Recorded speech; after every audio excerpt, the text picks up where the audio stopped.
ఆంధ్రప్రదేశ్ అభివృద్ధికి double engine సర్కార్ focus చేస్తోందని మాజీ రాజ్యసభ సభ్యుడు జీవీఎల్ నరసింహారావు అన్నారు.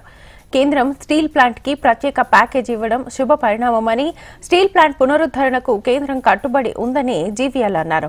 కూటమి ప్రభుత్వం రాష్ట్ర అభివృద్ధి కోసం ప్రత్యేక ఫోకస్ చేస్తుందన్నారు.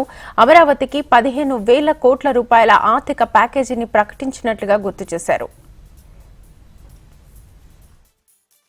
నరేంద్ర మోదీ గారి ప్రభుత్వం ఆంధ్రప్రదేశ్ ప్రజలకు విశాఖపట్నం స్టీల్ ప్లాంట్ ఇచ్చేటువంటి ఆర్థిక సహాయంతో మరొక వరాన్ని ప్రకటించింది. 11,440 కోట్ల రూపాయలతో ఒక ప్రత్యేక ప్యాకేజీని వైజాగ్ స్టీల్ ప్లాంట్ని నిలబెట్టడం కోసం, నిలదొక్కోవటం కోసం, మళ్ళీ లాభాన బాటన దాన్ని నడపడం కోసం నరేంద్ర మోదీ గారు ఇచ్చినటువంటి ఆర్థిక ప్యాకేజ్ నాకు తెలిసి మోదీ 3.0లో మరే సంస్థకు దక్కనటువంటి ఒక గొప్ప వరం. దీనికి గౌరవ ప్రధానమంత్రి నరేంద్ర మోదీ గారికి ప్రత్యేకమైనటువంటి ధన్యవాదాలు తెలియజేస్తున్నాను.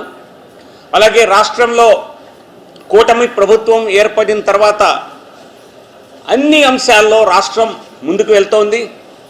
గత 7 నెలల్లో రాష్ట్రానికి అనేక వరాలని ఇచ్చినటువంటి, అనేక పథకాలను ప్రకటించినటువంటి అమరావతి అభివృద్ధి పట్టాలెక్కింది.